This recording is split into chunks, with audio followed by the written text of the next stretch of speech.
Hello everyone, I welcome you once again to this channel Prabhavi competition. अब मैं सबका स्वागत करता हूं and I hope you guys are doing well. आपकी तैयारी काफ़ी अच्छे से चल रही होगी। जो हमारी एडुटेरिया की सीरीज़ है कल्मिनेशन के कगार पे है, बिल्कुल ख़त्म होने वाला है बिकॉज 90th सेट पे हम पहुंच गए हैं और इसके बियॉन्ड जाना है हमें। और टोटल 11 सेट बचा हुआ है, ठीक है। मतलब 89 सेट हमने ऑलरेडी कवर कर लिया है, ठीक है।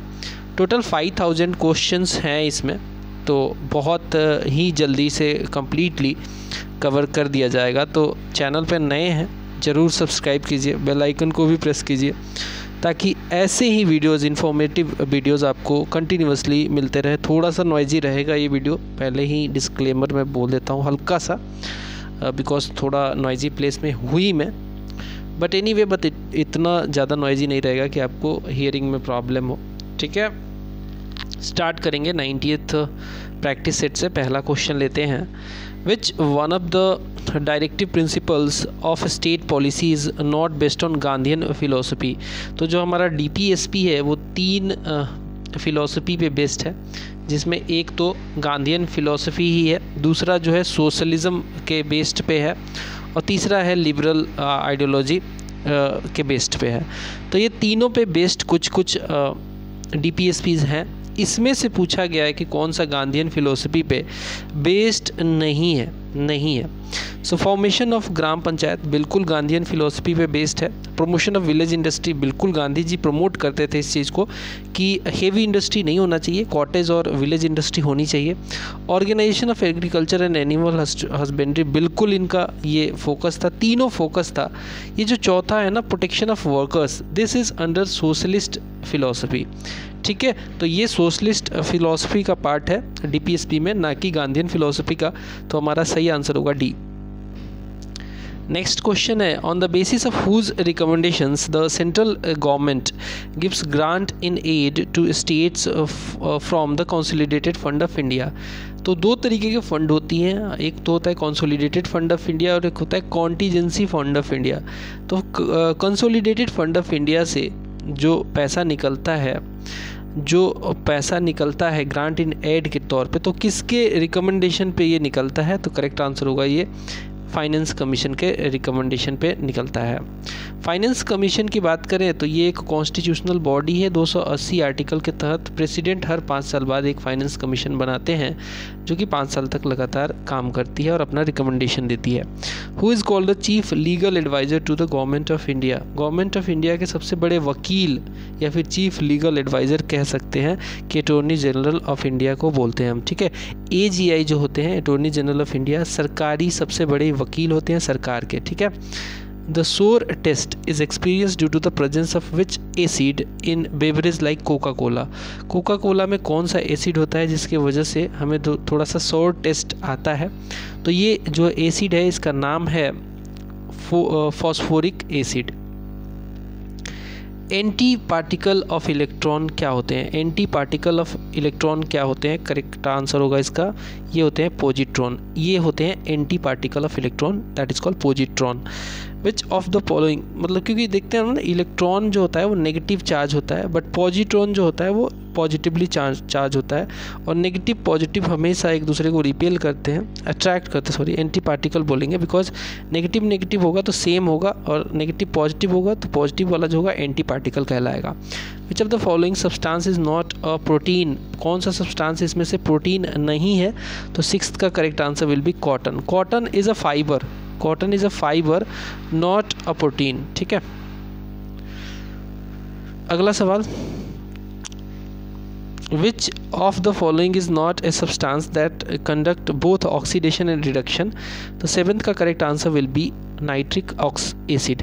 नाइट्रिक एसिड जो होता है ये एक ऐसा सब्सटेंस है जो कि दोनों ऑक्सीडेशन और रिडक्शन को नहीं कर सकता है। The word fall back is related to which of the following sports. तो करेक्ट आंसर होगा इसका A, रेसलिंग। रेसलिंग में होता है क्या है, लड़ाई होते होते कोई बंदा गिर जाए, बिल्कुल मूर्छित होकर गिर जाए, फॉल बैक हो जाए उसका, तो रेसलिंग वहीं पे रोक दी जाती है। और जो है वो जो जिसने गिराया है, जिसकी वजह से गिरा, वो जीत, अपोजिट वाला जीत जाता है, जो फॉल बैक हो जाता है वो हार जाता है। Which of the following is not correctly match. तो देखिए पासेस है एक तरफ और दूसरी तरफ किस स्टेट में ये पासेस हैं ये बताना है आपको और चूज़ करना है कि कौन सा करेक्टली मैच नहीं है। तो हम जानते हैं सिपिकला जो है बिल्कुल हिमाचल प्रदेश में है, कोई डाउट ही नहीं है। बॉमडिला अरुणाचल प्रदेश में, ये भी सही है। नाथुला सिक्किम में है और यहाँ पे मेघालय दे रखा है, तो ये करेक्टली मैच नहीं है और हमसे यही पूछा गया है। जोजिला की बात करें तो ये जम्मू कश्मीर में है, बिल्कुल सही है। ठीक है, जोजिला वही पास है जिसकी वजह से हम लेह को श्रीनगर से जोड़ते हैं और ये कई बार बर्फबारी होने की वजह से बंद हो जाता है। अगला सवाल देखते हैं।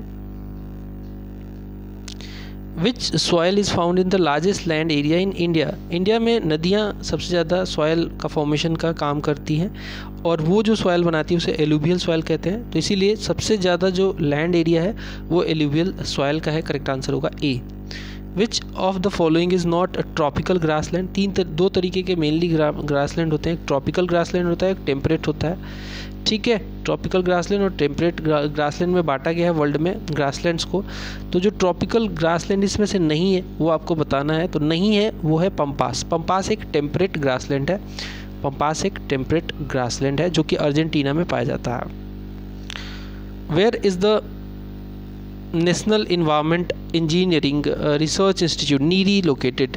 National environmental engineering research institute कहाँ पे लोकेटेड है? तो करेक्ट आंसर होगा इसका नागपुर में ये लोकेटेड है। Where was the green army started for environmental protection. Green army for environmental protection कहाँ पे स्टार्ट किया गया है? तो करेक्ट आंसर होगा इसका ऑस्ट्रेलिया में स्टार्ट किया गया है। The main primary producer in the marine eco environment are. तो देखिए मैरीन मतलब ओशियंस वगैरह की बात हो रही है। ठीक है, मैरीन मतलब ओशियंस वगैरह की बात हो रही है।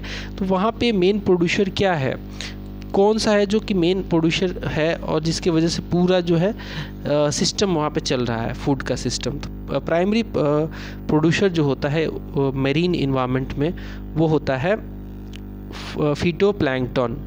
फिटोप्लैंक्टन्स बहुत छोटे छोटे पार्टिकल्स टाइप के होते हैं जो कि प्राइमरी प्रोड्यूसर्स होते हैं। सन से अपना लाइट लेके ये भोजन बनाते हैं और इसी को मछलियाँ, सार्क, बहुत सारी चीज़ें खाती हैं, छोटी बड़ी मछली सब खाती हैं इनको। What is the shape of this environmental Kuznets curve indicating the relationship between environmental Kuznets curve, environmental damage as and per capita GDP.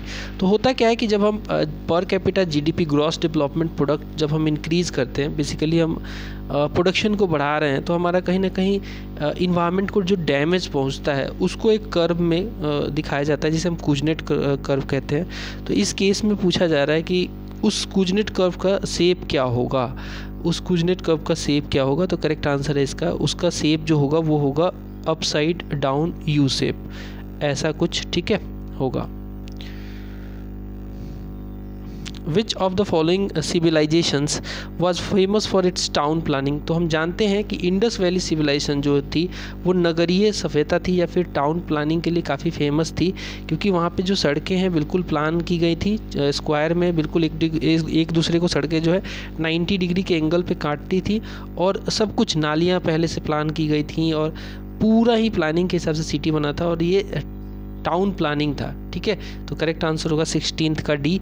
Indus valley civilisation एक जो थी ये टाउन प्लानिंग के बेस्ड पे थी। ठीक है, नगरीय सभ्यता थी, रूरल सभ्यता नहीं थी, अर्बन ये सभ्यता थी, अर्बन सिविलाइजेशन थी। Which of the following art is also known as Greek Buddhist art. Greek Buddhist art कौन सा हमें कहते हैं हम? तो करेक्ट आंसर होगा इसको गांधार जो आर्ट है वो ग्रीक बुद्धिस्ट आर्ट कहते हैं, बिकॉज इसमें ग्रीक का जो है आर्ट का जो एसेंस है बिल्कुल हमें मिलता है, ग्रीक और इंडियन स्टाइल दोनों मिल जाता है। और ये बुद्ध की प्रतिमाएं वगैरह काफ़ी बनी थी इस समय में और कनिष्क उस समय शासन कर रहा था और इसके समय ये गांधार आर्ट जो है बहुत ऊपर गया था। तो ये किसका मिश्रण है? बेसिकली ये ग्रीक और इंडियन मिश्रण है जिसे हम गांधार आर्ट कहते हैं। During whose reign did Changez Khan invade border of India. Changez Khan एक बहुत ही खूंखार शासक था और बहुत ही इसके साथ जो सेना आती थी वो भी काफ़ी खूंखार थी। ये मंगोल से आते थे, ये मंगोलियन थे और ये जब इंडिया में आते थे तो बहुत बड़ी तबाही करके जाते थे। So during whose reign did Genghis Khan invade border of India. तो करेक्ट आंसर होगा 18 का, ये हुआ था इल्तुतमिश के समय। करेक्ट आंसर होगा D, Iltutmish. What was the original objective of new religion Din-i Ilahi, जो कि अकबर ने स्टार्ट की थी। तो अकबर एक कहीं कह सकते हैं कि सहिष्णु आदमी था, ठीक है। वो चाहता था कि अच्छी अच्छी जो चीज़ें हैं डिफरेंट रिलीजन की उसको प्रमोट किया जाए, उसमें चर्चा की जाए। दीन-ए इलाही उसने एक नया रिलीजन चलाया था जिसमें वो बात करता था, उसका ओरिजिनल ऑब्जेक्टिव की करे तो वो करता था यूनिवर्सलिज्म की, कि मतलब जो है ना भगवान एक ही होता है, बट आप मतलब डिफरेंट रिलीजन ने डिफरेंट भगवान बना दिए, बट भगवान जो होता है एक ही होता है, दैट इज़ यूनिवर्सलिज्म। आगे बढ़ते हैं। Who was the first Muslim president of Indian National Congress? तो ये स्टार मार्क क्वेश्चन है। और बदरुद्दीन तैयब जी जो हैं पहले मुस्लिम थे जो कि प्रेसिडेंट बने इंडियन नेशनल कांग्रेस के, ठीक है। आंसर होगा 20 का D. Which of the following events preceded the civil disobedience movement? मतलब सिविल डिसोबीडियंस मूवमेंट से पहले जस्ट क्या हुआ था? प्रीसीडेड मतलब कुछ पहले का इवेंट पूछ रहा है। तो हम जानते हैं कि सिविल डिसोबीडियंस मूवमेंट 2 फेज में हुआ था। एक बार 30 में स्टार्ट हुआ था, 32 में ख़त्म हो गया था, और फिर ये 34 तक चला था, ठीक है, स्टार्ट हो गया। तो 2 बार ये हुआ था सिविल डिसोबीडियंस मूवमेंट। और ये मूवमेंट का जो मेन कारण था वो कारण क्या था? करेक्ट आंसर होगा 21 का। मेन कारण जो था वो था गांधी इरविन पैक्ट का फेल होना, ठीक है। गांधी इरविन पैक्ट का फेल होना 1932 में फिर ये स्टार्ट हुआ था और फिर 34 में जाके ख़त्म हुआ था। तो करेक्ट आंसर होगा D. Rabindranath Tagore Gitanjali is a collection of which of the following? तो हम जानते हैं गीतांजलि ये वही रचना है जिसके लिए रविन्द्रनाथ टैगोर को नोबेल प्राइज़ भी मिला था, ठीक है, नोबेल प्राइज़ भी मिला था। तो ये किस तरीके का कलेक्शन है? तो करेक्ट आंसर होगा इसका, ये जो है ये पोएम्स का कलेक्शन है, पोएम्स का कलेक्शन है गीतांजलि। कभी नहीं पढ़ा है तो आप पढ़ सकते हैं, बहुत अच्छी ये कलेक्शन है। Who was the last Mughal emperor to sit on the peacock throne? क्योंकि पीकॉक थ्रोन को बाद में अहमद शाह अब्दाली ने उसको उठा लिया था, लूट के लेके चला गया था, जो कि एक अफ़गानी शासक था। तो इसमें पूछा जा रहा है कि कौन सा इसमें मुग़ल एम्पेयर है जो कि आखिरी बार इस पीकॉक थ्रोन पे बैठा था, उसके बाद किसी को मौका नहीं मिला क्योंकि वो तो लेके चला ही गया था। तो करेक्ट आंसर होगा मोहम्मद शाह आखिरी बार बैठा था। वे was the Tarun Stri Sabha establish with the Christian missionaries? तो करेक्ट आंसर होगा इसका 24 का right answer will be Calcutta will be the right answer. Which site of paleolithic period? Paleolithic से मतलब यह है कि पेलियो मतलब होता है ओल्ड, लिथिक का मतलब होता है स्टोन, तो ओल्ड स्टोन पीरियड की बात की जा रही है। तो which site of paleolithic period has been included in the world heritage list? तो करेक्ट आंसर क्या होगा? 25 का सही आंसर होगा जो भीमबेटका है, जो कि एमपी में है, इसको वर्ल्ड हेरिटेज लिस्ट में इंक्लूड किया गया है यूनेस्को के द्वारा, ठीक है।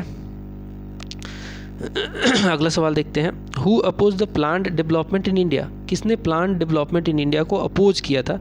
गांधी जी तो जवाहरलाल नेहरू तो ये चाहते थे कि ये प्रमोट हो, बट अपोज किसने किया था? अपोज किया था इसे गांधी जी ने, ठीक है। गांधी जी नहीं चाहते थे कि प्लांट डेवलपमेंट हो क्योंकि इसमें काफ़ी ज़्यादा इंडस्ट्री के ऊपर फोकस था, हेवी इंडस्ट्री के ऊपर। और गांधी जी चाहते थे कि कॉटेज इंडस्ट्री आए, स्मॉल मीडियम इंटरप्राइजेज आए, ये नहीं चाहते थे कि बड़ी बड़ी कंपनियाँ लगे और प्लांट डेवलपमेंट हो। Who is the author of the book How Democracy Die, which presents the current state of democracy in the world? तो करेक्ट आंसर होगा 27 का ए स्टीवन लेवित्स्की। जो एस वेव होता है, जो जब अर्थक्वेक आता है तो उसमें पी वेव और पापा वेव और एस वेव होता है। सो एस वेव को सेकेंडरी वेव कहते हैं और पी वेव को प्राइमरी वेव कहते हैं। सो एस वेव और secondary wave in an earthquake can travel only in, तो ये ओनली ट्रैवल कर सकता है कहाँ पे? सॉलिड मटेरियल में, ये लिक्विड और गैस में नहीं ट्रैवल कर सकता है। जबकि प्राइमरी जो वेव्स होते हैं वो हर मटेरियल में, चाहे वो लिक्विड हो, सॉलिड हो या गैस हो, तीनों में वो ट्रैवल करता है। The regular consumption of which algae does not cause goitre disease? तो करेक्ट आंसर होगा 29 का। ग्वाइटर डिजीज़ एक आयोडीन की कमी से भी होता है। आयोडीन की कमी हो जाए बॉडी में तो ग्वाइटर डिजीज़ होता है, जिसमें घेघा हो जाता है, गले में फूल जाता है, स्वेलिंग हो जाती है। तो इसका सही आंसर होगा अल्वा। अगर आप खाते हैं लगातार, अल्वा एक एलगी का टाइप है, तो आपका गोइटर डिजीज़ का चांस बहुत कम हो जाता है। By what method is age of the ancient rock group measured, तो इसे हम मेजर करते हैं कैसे, इसे हम मेजर करते हैं 34 का सही आंसर होगा पोटेशियम आर्गन मेथड से, ठीक है, सॉरी 30th का करेक्ट आंसर होगा यूरेनियम मेथड से, करेक्शन यूरेनियम मेथड से ये हम मेजर करते हैं। 30th का करेक्ट आंसर होगा D uranium method.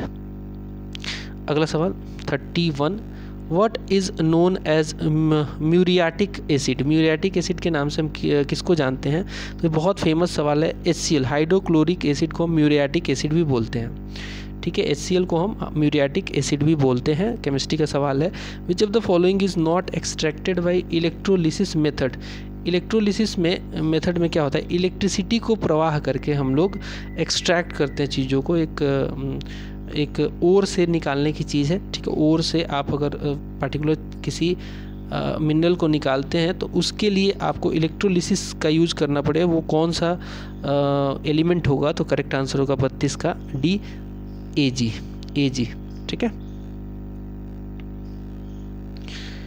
Access glucose अगर बॉडी में हो जाती है, access glucose in the body is converted into glycogen and stored in, तो एक्सेस ग्लूकोज अगर बॉडी में होती है तो उसको कन्वर्ट किया जाता है ग्लाइकोजन में और स्टोर किया जाता है किस पार्ट में, बॉडी में किस ऑर्गन में, तो करेक्ट आंसर होगा इसका, इसको लीवर में स्टोर किया जाता है।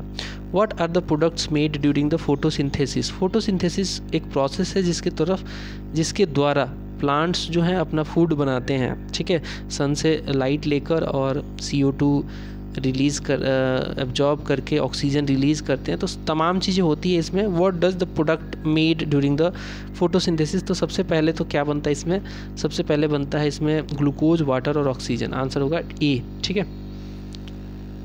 Which group of animal is exclusively और फ्रीली लिविंग सी क्रिएचर, तो करेक्ट आंसर होगा 34 का ए, ये होते हैं Mollusca, Mollusca is the right answer.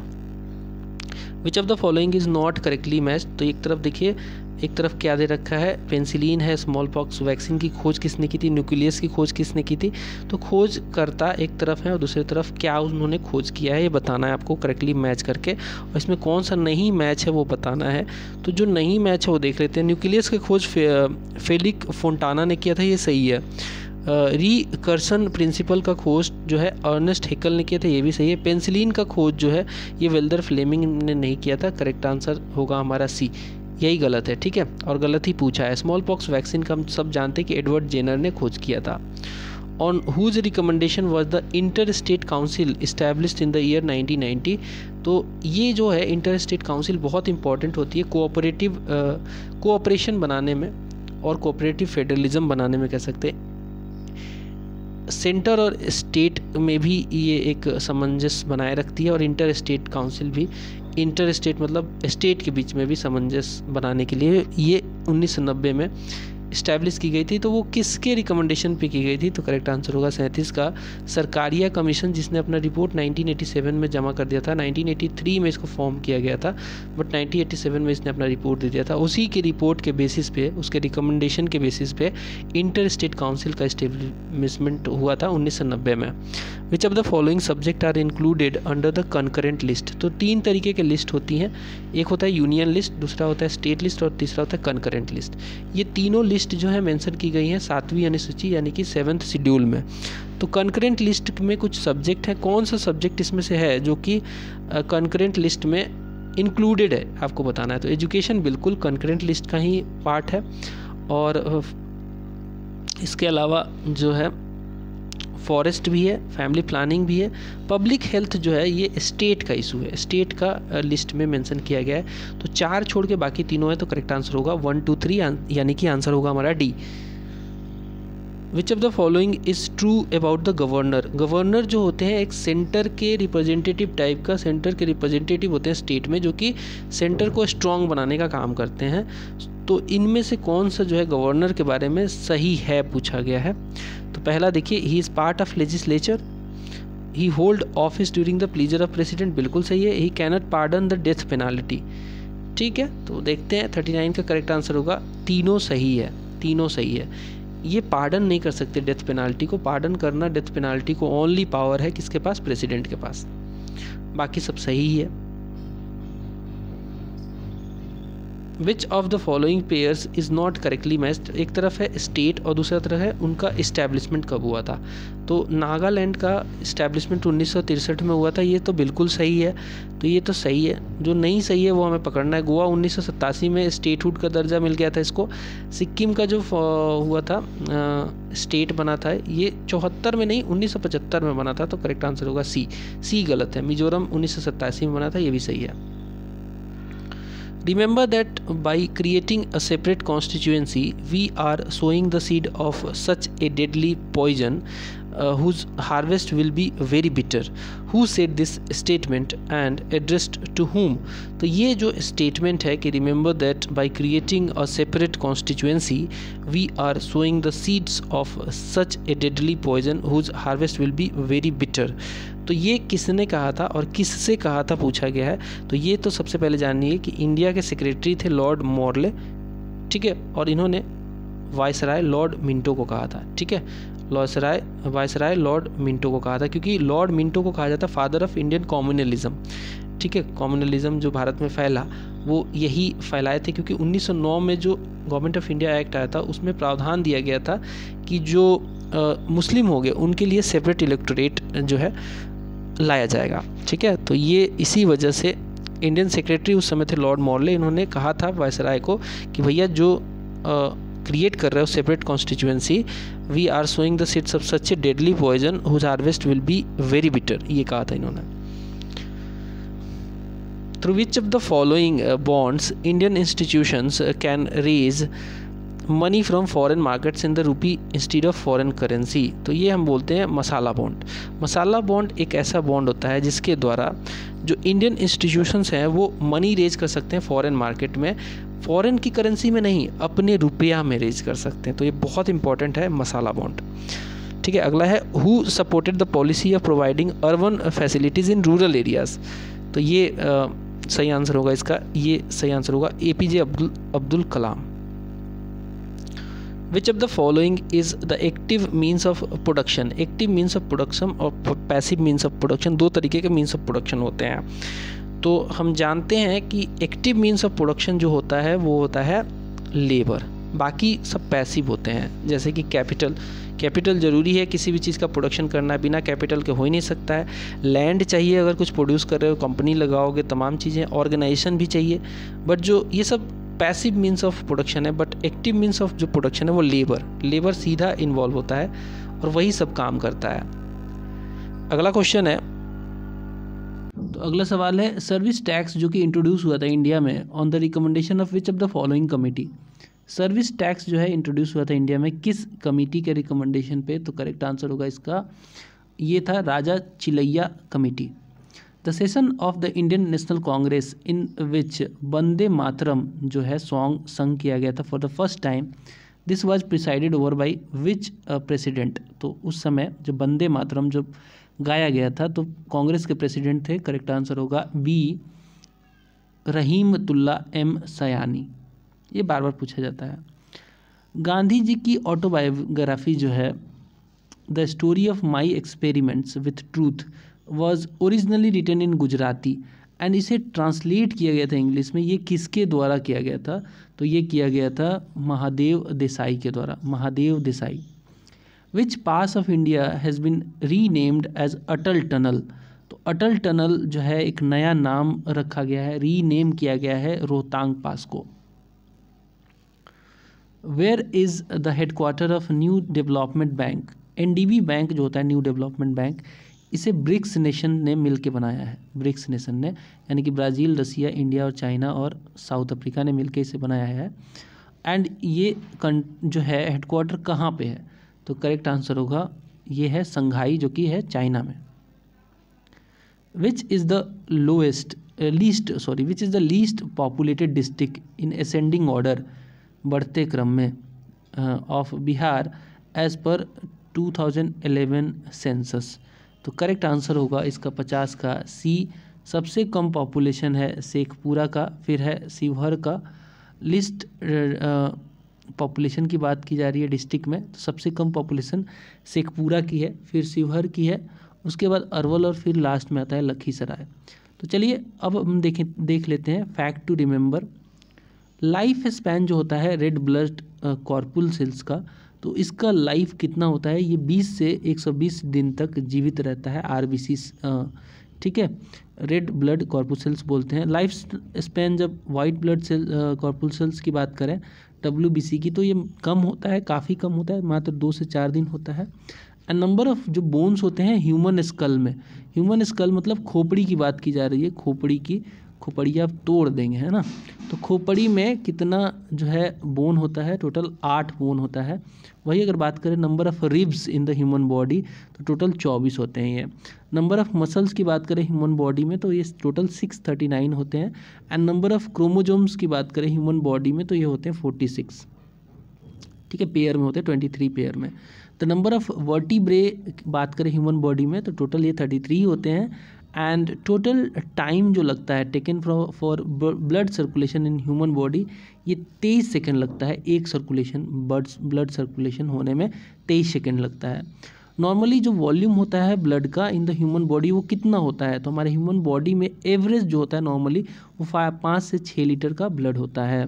Digestion of food begin हो जाता है कहाँ से, जब आप खाना मुंह में रखते हो ना, जब तो वहाँ पे स्लाइवा, अपना स्लेवरी ग्लैंड जो है स्लाइवा एंजाइम फेंकता है उसके ऊपर, तो वहीं से हमारा डाइजेशन शुरू हो जाता है। तो करेक्ट आंसर होगा माउथ से ही बिगिन हो जाता है। The absorption of digested food in human body takes place in the small intestine. देखिए एब्जॉर्प्शन सबसे ज़्यादा कह सकते हैं स्मॉल इंटेस्टाइन में होता है, क्योंकि लार्ज इंटेस्टाइन में भी कई सारे जो है एब्जॉर्प्शन होते हैं, स्पेशली सॉल्ट का, वाटर का, है ना। तो ऐसा नहीं कह सकते कि एक्सक्लूसिवली खाली स्मॉल इंटेस्टाइन में होता है, बट सबसे ज़्यादा जो एब्जॉर्प्शन होता है डाइजेस्टेड फूड का वो होता है स्मॉल इंटेस्टाइन में। The largest organ of the human body जो है वो स्किन है, ठीक है, ऑर्गन पूछा गया है ना कि gland.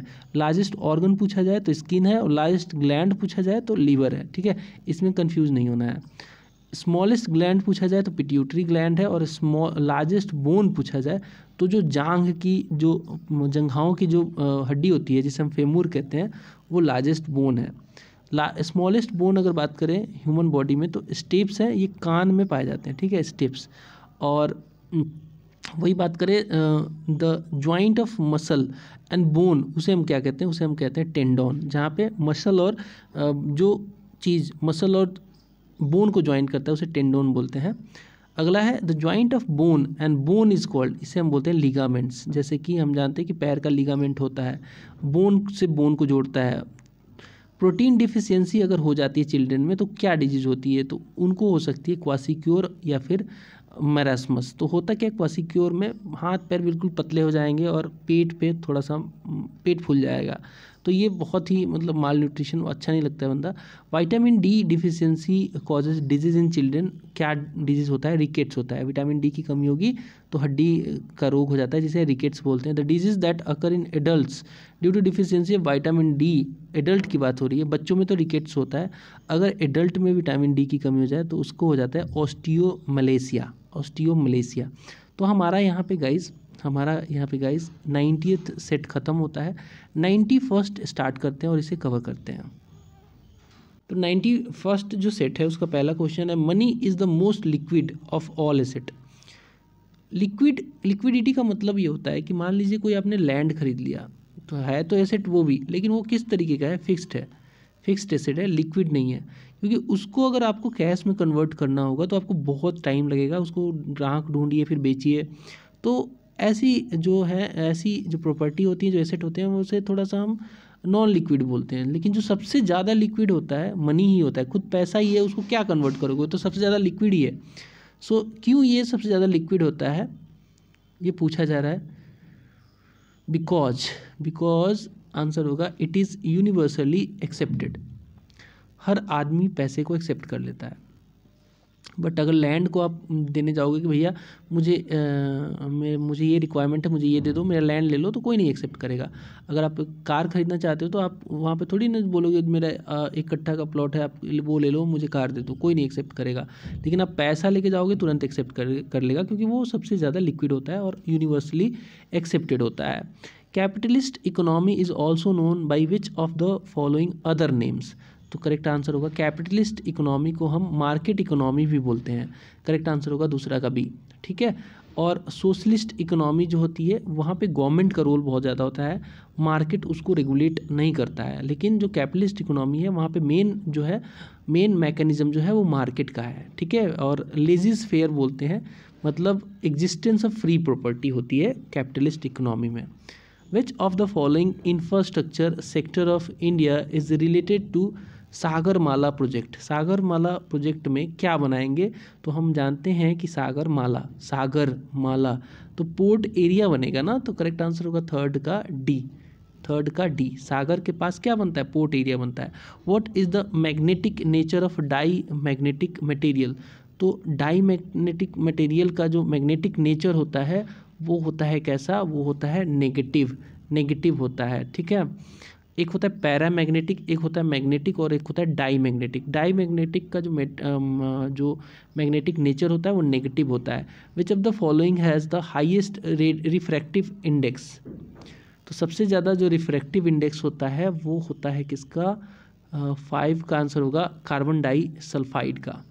The resistance of conducting wire with increase in temperature is, तो जब किसी कंडक्टिंग वायर में उसका टेम्परेचर इंक्रीज करोगे तो रेजिस्टेंस पे क्या असर पड़ेगा, तो उसका रेजिस्टेंस भी इंक्रीज होगा। The temperature at which the vapour pressure of liquid is equal to that of the vapour pressure of the solid is called, वैसा टेम्परेचर जिस टेम्परेचर पे वेपर प्रेशर जो है लिक्विड का बराबर हो जाए vapour pressure of the solid के, उसे हम क्या कहते हैं, उसे हम कहते हैं, करेक्ट आंसर होगा उसे हम कहते हैं freezing point. Which of the following statements about a simple pendulum in simple harmonic motion is correct, तो होता क्या है, सिंपल पेंडुलम कुछ इस तरीके का दिखता है और ये पेंडुलम ऐसे ऐसे मूव करता रहता है, ठीक है, ऐसे जाएगा ऐसे जाएगा ऐसे जाएगा ऐसे जाएगा, ये सिंपल हार्मोनिक मोशन करता रहता है। तो इसके बारे में कौन सा स्टेटमेंट करेक्ट है आपको बताना है। तो 8th का जो आंसर होने वाला है वो होगा kinetic energy is maximum in the middle position. तो होता क्या है, जैसे ये पेंडुलम है, सपोज ये पेंडुलम है, ये मिडिल पे है, तो ये सपोज यहाँ से ऐसे यहाँ पे गया था, इधर गया था और इधर से आया है, तो यहाँ पे जब होगा तो इसका जो है काइनेटिक एनर्जी जो होगा जीरो होगा, सबसे कम होगा, क्योंकि पोटेंशियल एनर्जी यहाँ पे सबसे ज़्यादा होगा, क्योंकि हाइट बढ़ गई है यहाँ पे, तो पोटेंशियल एनर्जी सबसे ज़्यादा होगा। लेकिन जब ये यहाँ पे आएगा तो इसकी काइनेटिक एनर्जी सबसे ज़्यादा हो जाएगी, बिकॉज यहाँ पे लोएस्ट हाइट आ जाती है, ठीक है। और ये यहाँ पे जो है सबसे ज़्यादा काइनेटिक एनर्जी इसकी v की जो वैल्यू होगी सबसे ज़्यादा होगी, यहाँ पे v यहाँ पे 0 हो जाएगा, यहाँ पे आके v सबसे ज़्यादा होगा, तो काइनेटिक एनर्जी जो है सबसे ज़्यादा होगा। फिर ये अगर यहाँ पे चला गया तो यहाँ पे अगेन पोटेंशियल एनर्जी सबसे ज़्यादा हो जाएगा, काइनेटिक एनर्जी 0 हो जाएगा। तो मिडिल में जब ये रहता है kinetic energy is maximum in the middle position, तो ये सही है। Potential energy is maximum in the middle, ये गलत है, क्योंकि ये मिडिल पे सबसे कम होता है potential energy. And the acceleration is maximum in the middle position, गलत। एक्सेलरेशन वहाँ पे 0 हो जाता है, सबसे ज़्यादा एक्सेलरेशन होता है टॉप पे। सो करेक्ट आंसर होगा ए। When a stone is thrown in the still water of pond, the waves that rise on the surface of the water in pond are, किस तरीके के वेव होते हैं, तो ये वेव जो होते हैं ये बेसिकली होते हैं ट्रांसवर्स वेव होते हैं। जब आप ऐसा होता है ना कि पानी है, मान लो ये पानी है, ठीक है, आपने एक पत्थर उठाया और ये पत्थर दे मारा यहाँ पे, तो इस पानी में जो वेव बनता है ना, ऐसा वेव बनता है, ठीक है। तो ये वेव जो है इसे हम क्या बोलते हैं, ये होता है transverse wave. Which statement is wrong regarding myopia, which statement is wrong regarding myopia, myopia से रिलेटेड जो है क्या गलत है, तो 10th का करेक्ट आंसर होगा, जो गलत है वो है image formation on the retina. Myopia होगा तो रेटिना पे इमेज फॉर्म नहीं होगा, फिर बीमारी ही क्यों होगी, रेटिना में फॉर्म हो गया तो दिक्कत ही नहीं है कोई तो। बट मायोपिया में क्या होता है, निकट दृष्टि दोष बोलते हैं इसे, ये जो इमेज है ये रेटिना के आगे बनता है। Which one of the following is an isotope of an element used in treatment of cancer, तो कोबाल्ट 60 का हम जानते हैं, कोबाल्ट 60 का यूज होता है कैंसर के ट्रीटमेंट में, तो करेक्ट आंसर होगा हमारा cobalt is the right answer, यानी कि आंसर विल बी बी। अगला सवाल देखेंगे।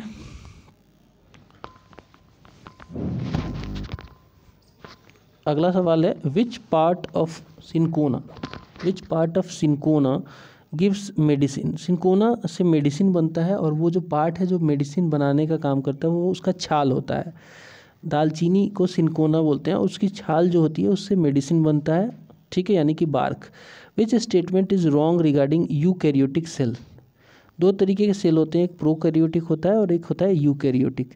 तो इसमें पूछ रहा है कि कौन सा गलत है रिगार्डिंग यूकैरियोटिक सेल। तो इसका सही आंसर होगा they do not contain vacuoles, this is wrong. They contain vacuoles, बाकी सब सही है, जैसे कि in these mitotic cell division, mitosis होना चाहिए, mitosis cell division takes place, this is right.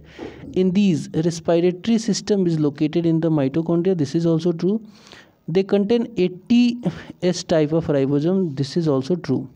Only wrong answer is they do not contain vacuoles, this is wrong. In our body, the fat present under the surface of the skin acts as barrier against। तो होता क्या है, जो हमारी body होती है ना, तो जिसके फैट होता है तो उसको देखना, उसको सर्दी कम लगती है, ठीक है, क्योंकि फैट जो है एब्जॉर्ब कर लेता है हीट को। सो उसकी बॉडी से जो है हीट लॉस भी कम होता है। तो करेक्ट आंसर होगा 14 का ए, ठीक है। फैट की वजह से उसकी बॉडी का हीट लॉस कम होता है, जिससे क्या होता है वो देखना मोटे लोगों को ना सर्दी कम लगती है, ठीक है। करेक्ट आंसर होगा A. Sweet taste of fruit is due to, किस वजह से स्वीट टेस्ट होता है फ्रूट में। तो करेक्ट आंसर होगा फ्रुक्टोज की वजह से जो होता है। अगर आप कोई फ्रूट खाते हो तो उसमें मीठापन आपको लगता है, ठीक है, फ्रुक्टोज की वजह से। फ्रुक्टोज जो है एक शुगर का ही टाइप है, ये सारे शुगर के ही टाइप हैं।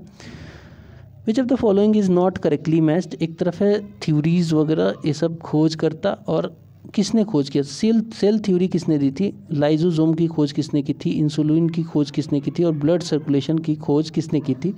तो 16 का जो करेक्ट मैच होगा, इसमें से कौन सा करेक्टली मैच नहीं है पूछा है। तो सेल थ्योरी रॉबर्ट हुक ने नहीं दी थी, रॉबर्ट हुक ने सेल थ्योरी नहीं दी थी क्योंकि इन्होंने सेल की खोज की थी, वो भी डेड सेल की, बट थ्योरी इन्होंने नहीं दी थी। तो हमारा आंसर गलत पूछा है, तो आंसर होगा A. If the atomic number of an element is 17, ठीक है, and the mass number is 36, ठीक है, then what is the number of neutron in the nucleus. तो हम जानते हैं कि न्यूक्लियस में दो ही चीज़ होता है, एक तो होता है प्रोटॉन, दूसरा होता है न्यूट्रॉन, और इन दोनों को मिला दिया जाए तो मास नंबर निकल जाता है। अब अगर हम इस फॉर्मूला से देखें तो हमें मास नंबर दिया हुआ है 17, प्रोटॉन की संख्या मास नंबर 36 दिया हुआ है, प्रोटॉन की संख्या 17 है, तो 36 में से 17 घटा लेंगे तो हमारा न्यूट्रॉन का संख्या मिल जाएगा जो कि होगा 19। तो 17 का आंसर होगा बी। अगला सवाल देखेंगे 18 नंबर। Most of the liquids that conduct electricity are solution of acid bases and. तो ये एसिड बेसिस एंड सॉल्ट के ही सॉल्यूशन होते हैं। तो करेक्ट आंसर होगा 18 का B, acid bases and salt. Who were the members of the Constituent Assembly by which the Constitution of India was enacted? तो देखिए एक कैबिनेट प्लान आया था जिसके तहत ही कॉन्स्टिट्यूएंट असेंबली बनी थी और उन्होंने कॉन्स्टिट्यूशन ऑफ इंडिया को बनाने का काम किया गया था। तो पूछा जा रहा है कि उसके मेंबर जो थे असेंबली के वो कैसे, कौन लोग थे, कैसे चुने गए थे। सो वो बेसिकली चुने गए थे कैसे, वो चुने गए थे, इलेक्टेड किए गए थे legislative assembly of the different provinces से इलेक्ट किए गए थे, ठीक है। लेजिस्लेटिव असेंबली के जो मेंबर्स थे उस समय के डिफरेंट प्रोविंसेस से, वहाँ से उनको इलेक्ट किया गया था कॉन्स्टिट्यूएंट असेंबली में। अगला सवाल है which of the following is a ground of personal liberty. Which of the following writs is a ground of personal liberty. तो हम जानते हैं कि पर्सनल लिबर्टी कब हनन होती है, जब कि कोई आपको अरेस्ट वगैरह कर ले, ठीक है, पकड़ ले, अरेस्ट करके रख दे कहीं पे, तो आपकी पर्सनल लिबर्टी तो गई। और एक रिट जारी करती है supreme court and high court, दोनों जारी कर सकती हैं। सुप्रीम कोर्ट अंडर आर्टिकल 32 में जारी करती है और हाई कोर्ट 226 में, ठीक है। तो ये रिट जारी करने का इनका पावर है। और ये जो हैबियस कॉर्पस है इसका मतलब क्या होता है, इसका मतलब होता है to have the body of, मतलब किसी ने आपको अरेस्ट कर लिया है तो कोर्ट कौन सा रिट जारी करेगी आपके पर्सनल लिबर्टी को री इंस्टॉल करने के लिए, तो हैबियस कॉर्पस जारी करेगी। 20वां का सही आंसर होगा ए। अगला सवाल देखेंगे, who being a member of the Rajya Sabha can speak in both the Rajya Sabha and the Lok Sabha. तो करेक्ट आंसर होगा 21 का C, minister who are member of Rajya Sabha. तो हम जानते हैं कि मिनिस्टर्स जो है ना, ज़रूरी नहीं है कि खाली लोकसभा से ही बनाए जा सकते हैं, राज्यसभा का भी कोई मेंबर है उसे भी कैबिनेट का मिनिस्टर बनाया जा सकता है। तो अगर ऐसा हुआ कि कोई मेंबर है राज्यसभा का जिसको मिनिस्टर बना दिया गया है, तो वो जो है दोनों सदनों में पार्टिसिपेट करेगा, स्पीक करेगा दोनों सदनों में, ठीक है, बोलेगा राज्यसभा में भी और लोकसभा में भी। Under which amendment act of constitution of India the retirement age of high court जजेस was increased from 60 to 62 years. तो 60 से 62 साल जब ये बढ़ाया गया था, तो ये कॉन्स्टिट्यूशनल अमेंडमेंट लाई गई थी, 15वीं constitutional amendment act. Which of the following is not a local government subject. Local government यानी कि PRI की बात की जा रही है, ठीक है। तो कौन सा एक लोकल गवर्नमेंट के, म्यूनसिपालिटी और PRI दोनों की बात की जा रही है, तो कौन सा एक लोकल गवर्नमेंट का सब्जेक्ट नहीं है, वो है law and order. Law and order हमेशा याद रखना स्टेट का सब्जेक्ट है, स्टेट लिस्ट का पार्ट है। Who identify Sandrocottus as Mauryan ruler, Chandragupta Maurya. तो हम जानते हैं कि सैंड्रो कोट बोला था किसने, सैंड्रो कोट बोला था विलियम जोन्स ने अपनी राइटिंग्स में बोला था कि सैंड्रो कोट जो था वो मौर्यन किंग जो था चंद्रगुप्त मौर्य था। In which language is the Hathi Gumpha Prashasti of Kalinga king Kharavela inscribed. तो ये जो लैंग्वेज यूज हुआ है वो हुआ है प्राकृत लैंग्वेज। एन ऑफिसर नेम्ड रूप दर्शक इन मौर्यन सिस्टम वाज। रूप दर्शक जो ऑफिसर था वो मौर्य सिस्टम में क्या था, तो ये था एग्जामिनर ऑफ क्वाइंस। रूप दर्शक जो क्वाइंस थे उनको एग्जामिन करने का काम करता था, उसकी प्योरिटी, उसका स्टैंडर्ड वगैरह देखने का काम करता था। Who among the following was not associated with the establishment of the home rule league. जानते हैं दोनों लोगों का तो है ही, एनी बेसेंट और बाल गंगाधर तिलक तो जुड़े ही थे इससे।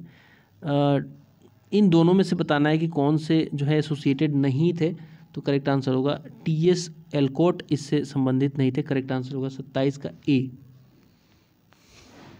28 नंबर सवाल देखते हैं, why did people gather for the demonstration at the Jallianwala Bagh. हम जानते हैं कि दो लोगों का अरेस्ट हुआ था, सैफुद्दीन किचलू और सत्यपाल मलिक का, जिनके अरेस्ट को वो प्रोटेस्ट कर रहे थे, जिसके वजह से वो जालियांवाला बाग में एकत्र हुए थे और पीसफुली प्रोटेस्ट कर रहे थे।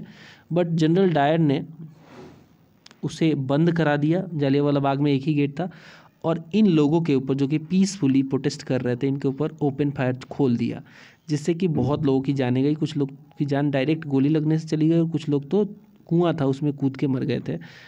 आंसर होगा C। Who among the following Indian rulers first joined the subsidiary alliance? subsidiary alliance Lord Wellesley की देन मानी जाती है। और ये जो है कौन सा जो इंडियन रूलर था सबसे पहले ज्वाइन किया था, तो करेक्ट आंसर होगा निज़ाम जो था हैदराबाद का, उसने इसको सबसे पहले, निज़ाम अली ने इसको ज्वाइन किया था। सब्सिडियरी अलायंस एक सिस्टम था जिसमें बोला गया था कि भैया आपकी जो एक्सटर्नल एग्रेशन आपके ऊपर कुछ भी होगा तो हम बचाएंगे, ब्रिटिशर्स बोलते थे। इसके लिए हमें आपके एरिया में, आपके दरबार में आपके लिए एक सेना हम रखेंगे जो कि आपकी प्रोटेक्शन करेगी बाकी सारे स्टेटों से, और इसकी जो रख रखाव की जो है खर्च आपको उठानी पड़ेगी, ठीक है। तो ये था subsidiary alliance. Which scientist was first to discover that the earth revolves around the sun. तो करेक्ट आंसर होगा 30 का राइट आंसर है C, कॉपरनिकस। कॉपरनिकस ही वो पहले साइंटिस्ट थे जिन्होंने बोला था कि अर्थ जो है वो रिवॉल्व करती है अराउंड द सन, न कि सन जो है रिवॉल्व करता है around the earth. Which of the following is not a part of the solar system.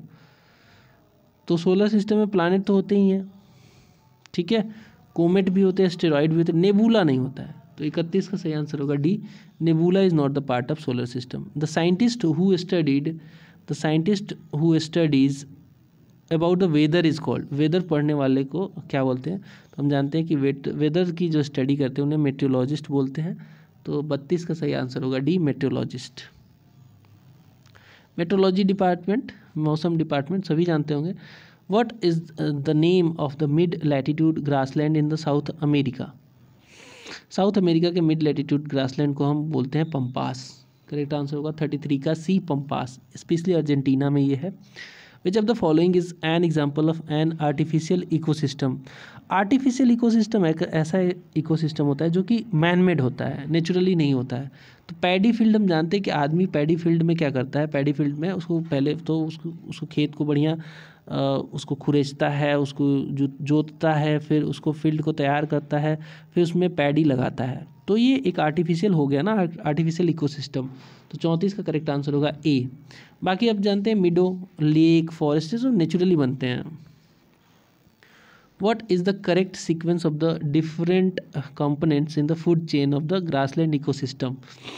तो फूड चेन का एक करेक्ट सीक्वेंस बना, सबसे पहले क्या होगा, ग्रास होगा, ठीक है। सबसे पहले क्या होगा, ग्रास होगा, फिर ग्रास हॉपर होंगे, फिर फ्रॉग होगा, फिर स्नेक आएगा। आंसर होगा सी। वेयर इज दक्षिण गंगोत्री लोकेटेड, जहाँ से गंगा का उदय होता है, तो ये उत्तराखंड में है। करेक्ट आंसर होगा 36 का। हाँ सॉरी यार, ये कोई और चीज़ है, ठीक है, गोमुख वाला नहीं है। ये दक्षिण गंगोत्री एक स्टेशन है अंटार्कटिका को स्टडी करने के लिए, तो ये अंटार्कटिका में है, इंडिया के द्वारा बिल्ड किया गया था। तो करेक्ट आंसर होगा अंटार्कटिका में है ये। Jantar Mantar was built by which of the following. Jantar Mantar बनवाया था सवाई राजा जय सिंह ने। करेक्ट आंसर होगा B, Jai Singh. Who is considered as the father of the Indian nuclear energy programme. तो ये सर होमी जे भाभा को माना जाता है कि he was the father of Indian nuclear energy programme, और ये एक पर्सियन थे sir, H J. Bhabha, Homi J Bhabha बोलते हैं। अब ये पेज थोड़े से एक दो क्वेश्चन इधर उधर है। What is mainly found in biological preservatives. तो फॉर्मल्डिहाइड जो होता है, फॉर्मल्डिहाइड ये जो होता है, ये एक बायोलॉजिकल प्रिजर्वेटिव के तौर पे यूज होता है। स्पेशली मछली वगैरह में डाल देते हैं, या फिर जो भी मतलब जहाँ पे फूड ख़राब ना हो उसके लिए यूज होता है प्रिजर्वेटिव के तौर पे। आंसर होगा B. The gases used in welding are. Welding में जो गैस यूज होता है उससे हम जानते हैं किस नाम से। आंसर होगा ऑक्सीजन और एसिटिलीन। अगला सवाल है, photosynthesis takes place in the plant cell in. तो हम जानते हैं कि पत्तों में स्पेशली होता है, और पत्तों में होता है क्लोरोप्लास्ट। क्लोरोप्लास्ट में ही ये होता है, ठीक है। एक ग्रीन कलर का पिगमेंट होता है जिसमें फोटोसिंथेसिस टेक्स प्लेस। आंसर होगा बी। 41 का correct answer is B. Next question is which class of plants are called amphibians of the plant class. Amphibian का मतलब होता है कि वो प्लांट जो कि पानी में भी पैदा हो सकता है, उपज सकता है, बढ़ सकता है, और लैंड पे भी, एम्फीबियन क्लास बोलते हैं। तो ये सही आंसर होगा 42 का बी, ब्रायोफिटा को एम्फीबियन भी बोलते हैं। In which of the following sessions did the Congress declare its policy towards the Indian princely states for the first time. तो एक सेशन था जो कि नागपुर सेशन में हुआ था, यहाँ पे डिक्लेयर कर दिया था कांग्रेस ने। पहले बोलते थे कि हम प्रिंसली स्टेट में इतना इंटरेस्ट नहीं रख रहे हैं, क्योंकि वो नहीं चाहते थे कि इनको भी दुश्मन बना ले, अपना प्रिंसली स्टेट वालों को भी। लेकिन नागपुर सेशन में इन्होंने क्लियर कर दिया कि इनके तहत भी ये भी जो है जब जुड़ेंगे मूवमेंट में, तभी ब्रिटिशर्स को आसानी से भगाया जा सकता है। In which inscription does Ashoka mention south Indian states. तो 44 का सही आंसर होगा A, second main inscription. Answer होगा A, second main inscription. Who was the first Sultan of Delhi to levy house tax? Right answer is B, Alauddin Khilji. The first tomb in India which was built in pure Islamic style. Pure Islamic style में first tomb जो India में बना है वो है tomb of Balban. First tomb है ये। Excreta product in spider is. जब स्पाइडर एक्सक्रीट करता है तो उसके प्रोडक्ट को क्या बोलते हैं, तो वो प्रोडक्ट है guanine. Guanine is the right answer. Next है 48th, in which state is the Lali wild life sanctuary located. Lali wild life sanctuary is located in Arunachal Pradesh. Free living bacteria that fix nitrogen are. तो ये होते हैं rhizobium. Rhizobium नहीं, Azotobacter कह सकते हैं। Azotobacter जो होते हैं ये फ्री लिविंग बैक्टीरिया होते हैं जो कि फिक्स करते हैं नाइट्रोजन को। राइजोबियम जो होते हैं ये भी बैक्टीरिया होते हैं और ये भी फिक्स करते हैं नाइट्रोजन को, लेकिन ये फ्री लिविंग नहीं होते, ये रूट्स में रहते हैं। लेगुमिनस रूट्स जो होती हैं, लेगुमिनस क्रॉप्स, उनके रूट्स में रहते हैं, जैसे कि चना हो गया, बाकी सारी चीज़ें। Who is known as the Nero, Nero in of south, Nero of south, correct answer होगा ए, महमूद गांव, महमूद गवान। अब कुछ फैक्ट्स टू रिमेंबर देख लेते हैं। वाटर सोलुबल विटामिन जो होते हैं 2 ही होते हैं, बाकी सब फैट सोलुबल होते हैं। तो वाटर सोलुबल विटामिन होते हैं बी और सी, हमेशा याद रखना। वाटर सोलुबल विटामिन होते हैं बी एंड सी, और फैट सोलुबल जो विटामिन होते हैं वो ए, डी, ई के होते हैं। वाटर सोलुबल विटामिन बी और सी होते हैं, फैट सोलुबल विटामिन जो होते हैं वो ए, डी, ई के होते हैं। How much energy is released by complete oxidation of 1 gram of fat, तो ये टोटल एनर्जी रिलीज होती है 9.2 किलो कैलोरीज की जो है एनर्जी रिलीज होती है in by complete oxidation of 1 gram of fat. How much energy is released by complete oxidation of 1 gram of glucose, तो इसका सही आंसर होगा 4.2 kilo calorie. The whole process of anaerobic respiration takes place in cytoplasm, correct answer होगा cytoplasm. The entire process of oxidation takes place in mitochondria. The entire process of oxidation takes place in mitochondria. Examples of female reproductive hormones are estrogen, progesterone, दोनों, ठीक है। Examples of female reproductive hormones कौन से होते हैं? Oestrogen होता है और प्रोजेस्टेरोन होता है। Example of male reproductive hormone जो होते हैं वो एंड्रोजेंस होते हैं और टेस्टोस्टेरोन होता है, जो कि टेस्टिस जो होता है इंसान का, वहाँ से रिसाव होता है इसका। द स्मॉलेस्ट यूनिसेलुलर एल्गी का नाम क्या है? इसका नाम है एसीटा Bularia, एसीटा Bularia. The largest unicellular algae का नाम क्या है? इसका नाम है मैक्रोसिस्टिस, मैक्रोसिस्टिस। स्मॉलेस्ट जो क्रोमोजोम होता है वो किस में पाया जाता है? वो एल्गी में पाया जाता है, ठीक है। स्मॉलेस्ट जो क्रोमोजोम होता है वो कहाँ पाया जाता है? वो एल्गी में पाया जाता है। ब्लू ग्रीन एल्गी जो होते हैं इनका दूसरा नाम क्या है? इनका दूसरा नाम है साइनोबैक्टीरिया भी बोलते हैं ब्लू ग्रीन एल्गी को। Algae that grow on ice are called, इनको बोलते हैं हम cryophytic algae. The male reproductive part of flower is called stamen, stamen जो होता है male reproductive part of flower होता है, ये बीपीएससी में कई बार पूछा जा चुका है। Female reproductive part of flower जो होता है वो उसको बोलते हैं gynoecium, gynoecium. The reproductive part of plant flower होता है। And plant that grow on rocks are called, rock पे जो प्लांट उगते हैं उन्हें लिथोफिट्स बोलते हैं। लिथो का मतलब ही होता है रॉक, और उस पे उगने वाले प्लांट्स को लिथोफिट्स बोलते हैं। Plants that grow in sand are called psammophytes, psammophytes. Plant growing in desert area are called eremophytes, और plant that grow in swamps are called halophytes, swampy area में हेलोफिट, ठीक है। एंड मतलब पानी वाले एरिया में। Plants that grow in acidic soil are called oxylophytes. तो ये हमारा 91 सेट भी कंप्लीट हुआ। अगले वीडियो में हम लोग 92nd एंड बियॉन्ड कवर करेंगे। Bye bye.